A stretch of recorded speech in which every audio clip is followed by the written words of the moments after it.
Hi guys, welcome to the tutorial. In this one we are looking at how leaders use empathy in meetings and feedback and the language that they use to do this. So first of all, why empathy matters in leadership. So by empathy we mean the ability to understand and share another person's feelings, and that allows leaders to connect at a deeper emotional level to their member of staff. Empathy helps build trust. When leaders show empathy, they create a foundation of trust that encourages open communication and honesty within teams. It can hopefully enhance motivation. Empathetic leadership recognizes the individual feelings and needs, increasing employee motivation and engagement through meaningful support. Empathy can help with resolving conflict. By understanding different perspectives, empathetic leaders can effectively mediate disputes and find collaborative solutions. Fostering collaboration, empathy strengthens rapport and emotional insight, encouraging teamwork and cooperation across departments and roles. So understanding how other people feel, other people's perspectives, why other people have a certain opinion about things is really important for effective leadership. To draw the distinction between what you might call personal empathy and professional empathy. Empathy in business focuses on understanding emotions to support collaboration, whereas personal empathy often centers on emotional sharing and comfort. So when we're empathetic in a business setting, we're empathetic for a reason, usually. We're trying to get things done effectively, which does not mean that we don't care about the other person, but it means that it's empathy with a purpose. It's not just empathy for its own sake, saying, oh, poor you, I know you feel terrible. It's about finding solutions based on that empathetic awareness. Active listening is a really important part of empathy. Paying close attention to the words, the tone, the body language, to fully grasp the other person's feelings without interrupting them, without presupposing, and especially without just waiting for them to stop talking so you can say what you want to say. You should be paying genuine attention to what the other person is saying and how. Recognizing emotions, identifying underlying feelings by observing tone changes and behavior cues to respond appropriately and sensitively. As I mentioned elsewhere in the course, that can actually be a bigger challenge in an international team or a cross-cultural team, because the cues that you're used to in your culture or where you're from might be different. So something to keep in mind. Supportive language is very important. We'll look at specifics of language in a moment. Phrases like, I can see this has been frustrating, let's see how we can solve it, as opposed to, well, that's your problem, that looks like a you problem. As a leader, you're there to guide, to help, and move towards a resolution where possible.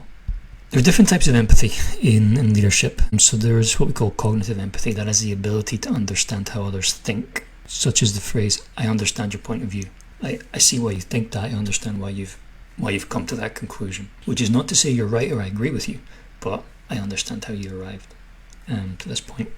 Emotional empathy, which is probably the best known, I can tell this situation is upsetting. And compassionate empathy, which is taking action to help improve a situation. Let's work together to improve this situation. So cognitive, I understand why you think that way. Emotional, I can see, I understand how you feel.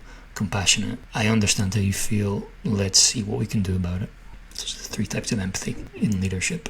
Now, there are often numerous opportunities to express and demonstrate your empathy.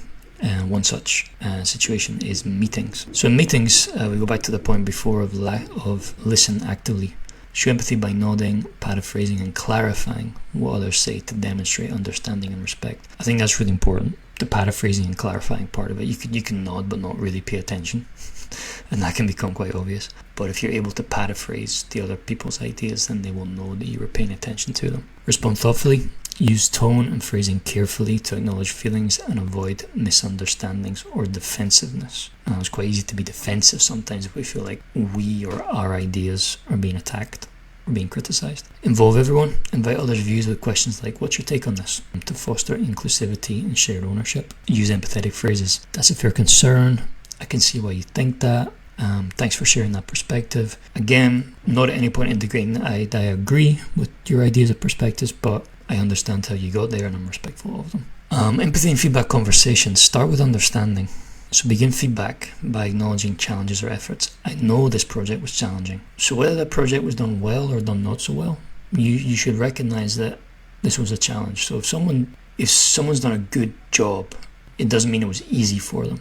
It can mean they worked really hard on it. So you said, I know this project was challenging, which makes their efforts to do well even more impressive, right? On the other hand, if things haven't gone so well, I know this was challenging, so don't be too upset that it didn't go well for you. Provide specific examples, that's really important. Focus on concrete behaviours or outcomes rather than general criticism to make feedback clear and actionable. That's really important, that you show that you were genuinely paying attention to what this person has been doing and how they've been doing it. For, good or bad, they will feel seen. Offer support and next steps, suggest collaboration and solutions, like let's work on this together, to encourage continuous improvement and engagement. Use business vocabulary that everyone will recognise and sort of assert your authority and your expertise. Terms like performance, evaluation, feedback loop, growth mindset, align, and this aligns the feedback with professional development goals.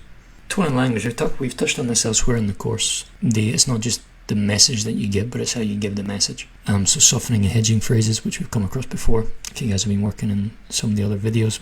So instead of imposing, say, perhaps we could try.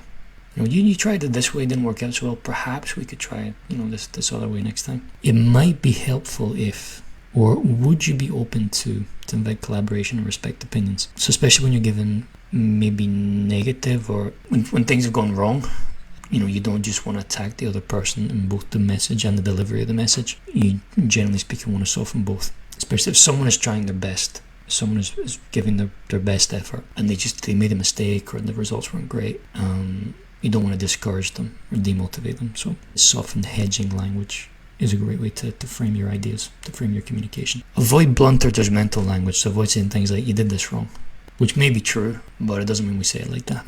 You say instead, I think we can improve this part. Now, if the person you're talking to has some common sense, they will understand you're telling them, look, you did this wrong. We need to do this a different way. But they will appreciate the fact that you presented the message to them in a softer way. Use polite and direct language, maintain a positive tone, focus on empathy, but make sure always that the message itself is clear. What went wrong should be clear. What should go right next time should be clear. So that shouldn't be compromised. But we can do it in a way that is respectful and to which the other person will be more and more receptive. Now, I mentioned before that empathy and awareness of social cues can be more challenging in an international environment. So we have, first of all, varied expressions of empathy. Empathy manifests differently worldwide. Some cultures prefer direct honesty, while others prioritize maintaining harmony and avoiding conflict. So some cultures might actually resist you in saying that anything went wrong. And this is where feedback can become a little bit ambiguous. So you have to be aware of where you are and what the culture you're working in is, and also the culture of the person you're communicating with. Leaders must adjust empathy based on context, such as delivering feedback publicly or privately, respecting cultural norms and communication. So for example, we think European North American business culture. It is considered exceptionally bad practice to openly criticize someone in front of the rest of the team. If you have specific things you want to say to a specific person about their performance, you would never do that in front of other people. It's considered very, very bad practice. HR would be involved pretty fast. I think if any manager tried that in Western Europe or North America. So that's one example. Communication styles. High context cultures rely on implicit messages and non-verbal cues, whereas low context cultures value clear, direct communication in empathetic exchanges. So again, it depends who you're talking to and where you are, how direct or blunt you need these messages to be. Key vocabulary around this are cultural awareness, sensitivity, adaptability, and tact. Tact are really important quality in business. Tact is basically your ability to choose the right words to communicate the message in a way that will avoid negative consequences. So something I would encourage you guys to do is try to work on your empathetic language. So let's take this example. You missed a deadline again. Instead of saying that, we could say something like, I know deadlines are made tight. How can we help you stay on track next time? So it's a nice idea to think about the type of criticism, or let's say negative feedback, that you've given or you've received in your workplace, and think about how that might be better expressed, more positively expressed, in order to prevent discouragement and demotivation. Summing all up, empathetic leadership is characterized by leaders who listen actively, acknowledge feelings, and provide support in creating a positive and trusting team environment. Benefits of empathy. Empathy fosters trust, boosts motivation, and enhances overall team performance through stronger connections. Communication tools we have to demonstrate empathy are active listening, polite and supportive phrasing and feedback, and adaptable tone to communicate empathy effectively. And a final point to consider is consider how you can show more empathy in your next team conversation to improve understanding and collaboration.